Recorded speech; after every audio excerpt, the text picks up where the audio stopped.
Hi everybody.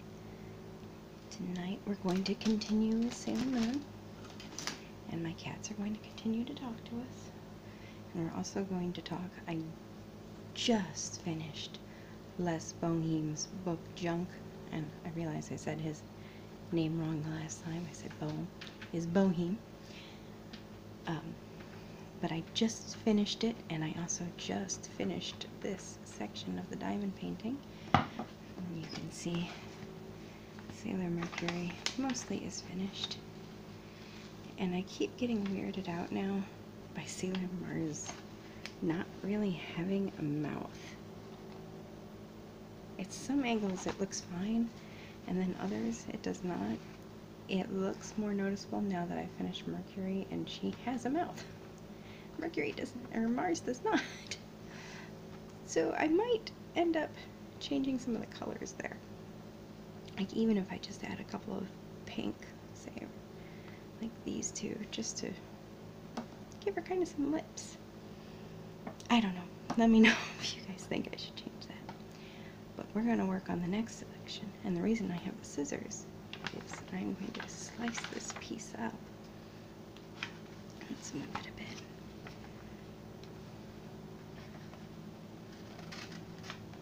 I love the sound of scissors on paper. I don't know why. I like it even better when they smoothly cut, but I cannot cut evenly, as you can see. Alright, got a little bit off. Sorry.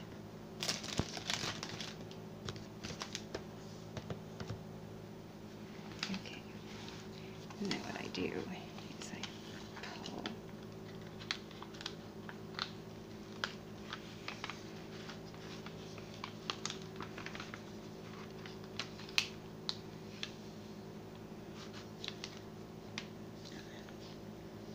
Bend, and then this will be the next section I work on.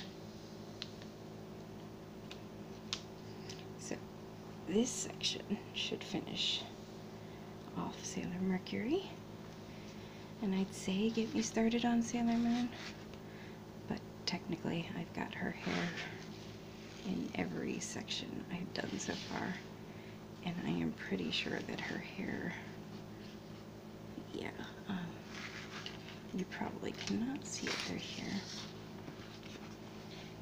but her hair goes all the way to here. You can probably see it a little bit. So Sailor Moon will be the last one done, or at least in the last section. But I might be able to get some more of her stuff done. We're going to start at the top with the boring stuff. We're going to do some check marks, which is the white.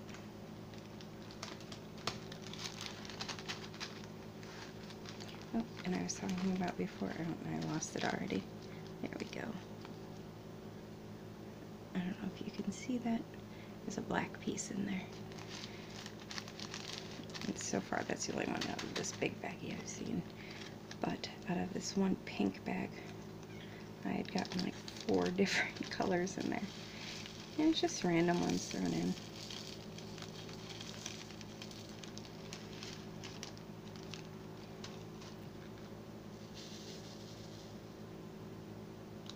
I don't usually like to put these directly on the painting, but whoop, Ducky wants to say hi. Say hi, Ducky. Oop, I pulled it completely off the stand. Sorry about that, guys. Come on, Duck. Good girl.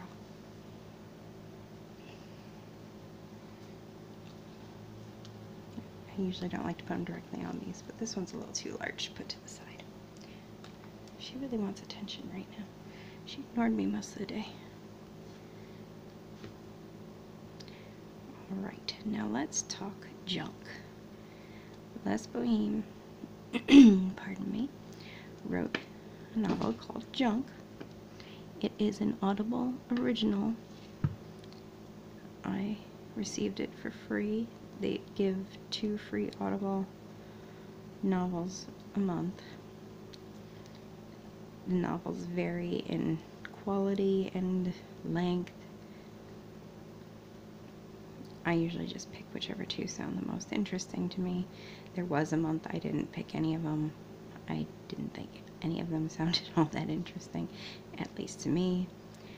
As I'm about to finish the last of my audiobooks, I'm kind of regretting I didn't grab them, just to have some background noise. But Junk is about, we'll start with, it's about a man named Tom, who you're not really supposed to like. He's not a good person. And I guess the point is any person can be a hero in the end.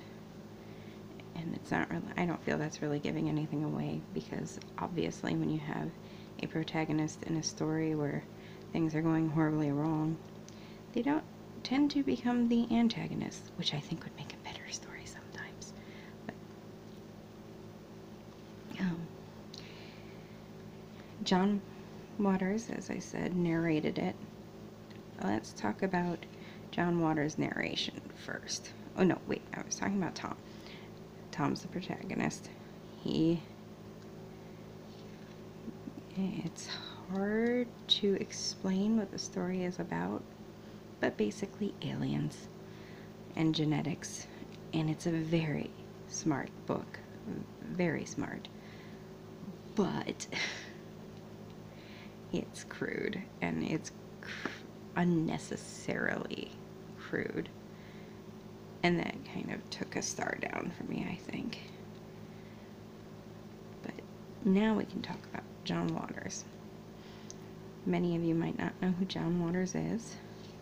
I actually am not a big follower of John Waters. I usually see him more in cameo roles than I've actually seen anything he's done. I'm sorry, I'm going to admit that the thing I know him from best is the Do the Creep video for The Lonely Island and Nicki Minaj. So, I know him best from that. There was, if you look at other reviews, they talk about how he doesn't do the voices, or the people loved it because it was John Waters.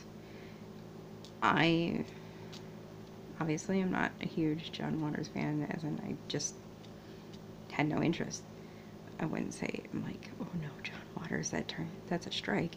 He does not do voices well.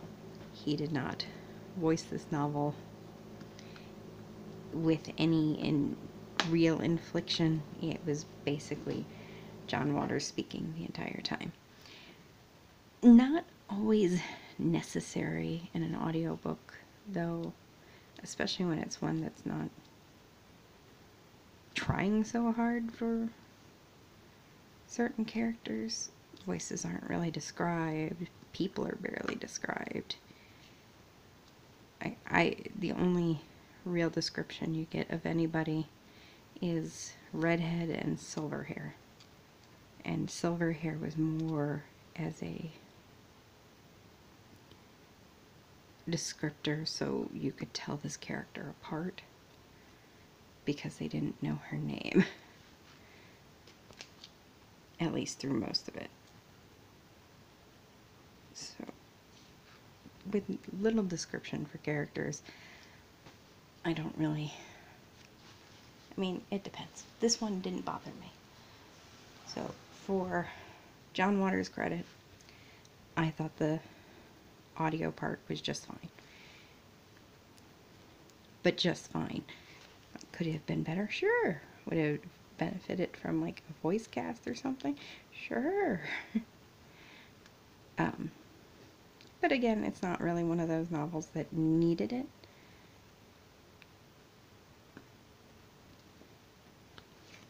The novel itself, again, way too crude.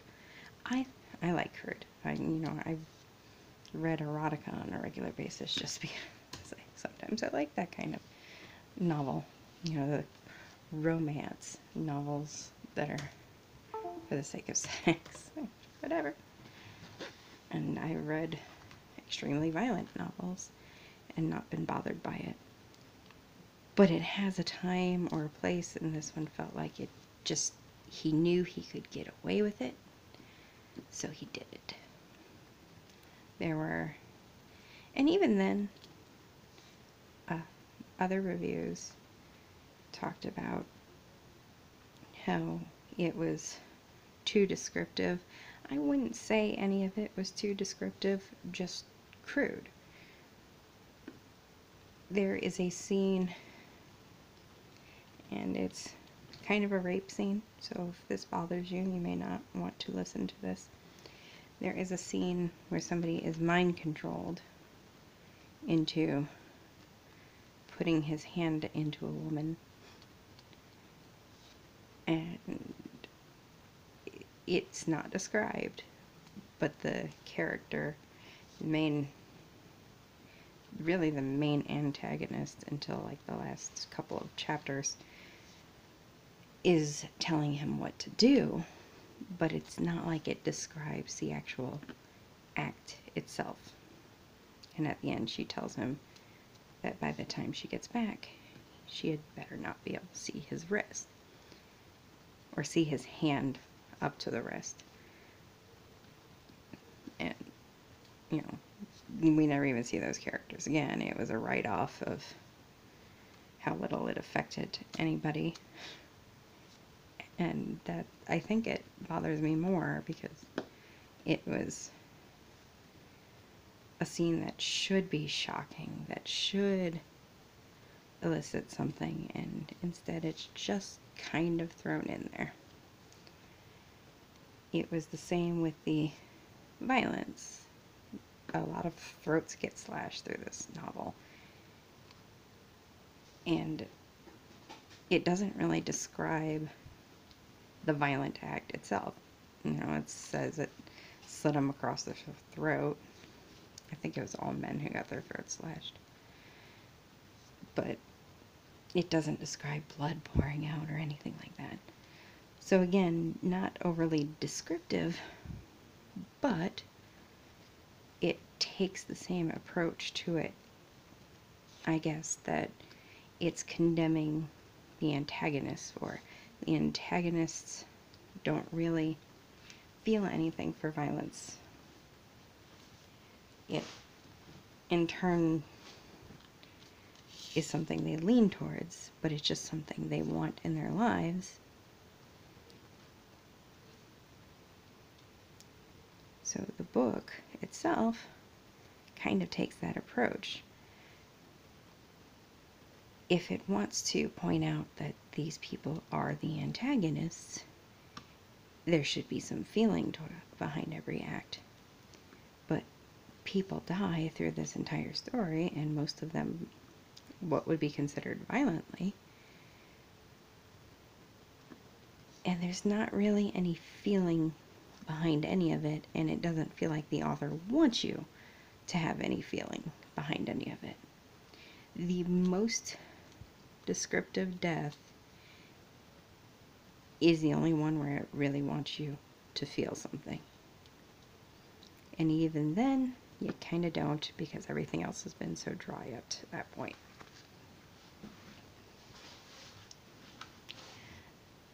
Now, the good parts. It is a smart novel. It talks about genetics and covens and witches and aliens, and you think, oh, that's supernatural mumbo jumbo, right? How can that be smart? But in fact, it thinks about itself, and Les Bohem definitely did research to know what he was talking about, and talks about quite a few things. And again, I don't want to say too much in case anybody does actually get this audiobook. I don't want to give away, because through at least halfway through the book, you don't fully know everything that's going on. And then once you do, you start figuring it out on your own through the rest.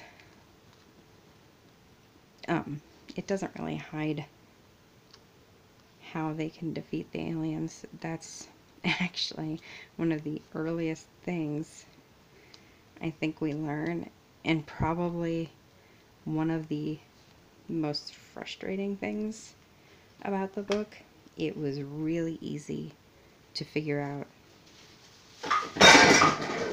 I am so sorry about that. It is really easy to figure out how to defeat the aliens. I figured it out as soon as the little thing happened. But the characters, not so much. Just kind of did nothing.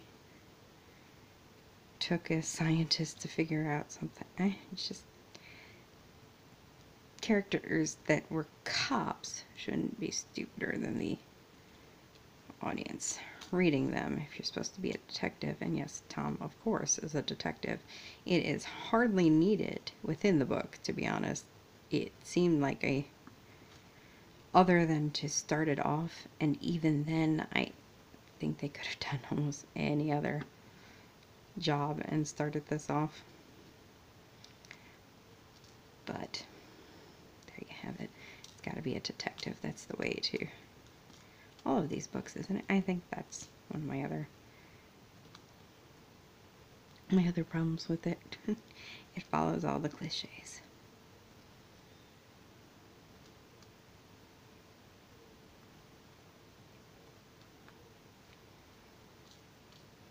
I'm trying to think if there's anything else I can really say about it that doesn't give away too much of the plot.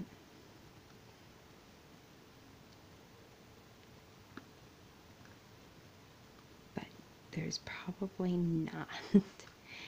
It's probably just about it. It's a smart novel with fine voice acting and a dry feel to the entire story. Probably would do 3 out of 5 stars for it. Definitely, because like I said, I thought it was smart, so points for that. But I didn't care about anybody. When characters died, I more or less just went, oh, okay, that character's gone. Shouldn't be how you feel about a novel. There is a cat licking my leg, so if I shake suddenly, I'm sorry. It's a weird feeling. What's up? What's up, Ducky? She came back for attention.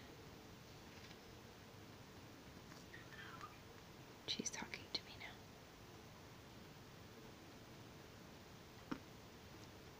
Ducky has a special diet, so sometimes she likes to come over and tell me she needs special food, even though she just ate. It was one of the last things I did before I started recording, so that she would be happy. Apparently she's never happy. Cats are never happy. Doesn't matter what you do for them.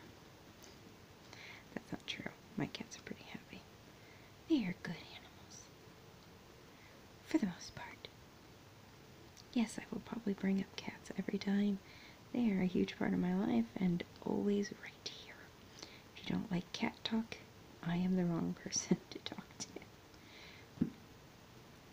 I'm sure all my friends and family get tired of it. Can't help it. They are like my kids. And if it bothers you when people say their animals are like their kids, you probably don't want to talk to me either. For the record, I do not have kids, which is why I have so many animals and I just spoil them. They're cheaper and they don't talk back. I have a niece and nephew, though, that I spoil rotten. We see them every other weekend. And they're brats. And are spoiled too, but I could just send them home after the weekend.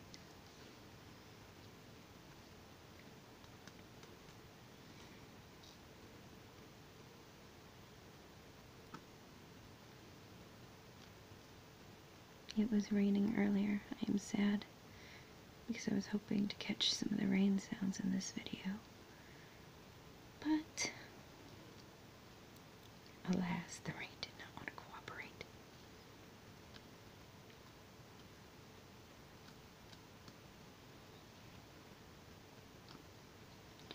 I think that's it for my book review.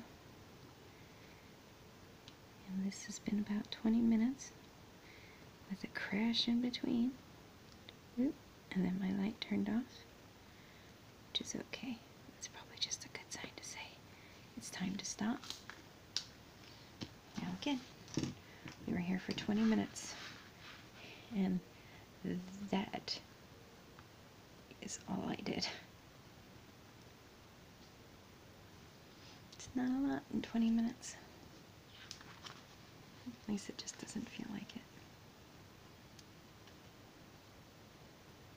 But again, if you've watched, let me know what you think. If I should add a mouth to Mars, or if I should leave her the way she is.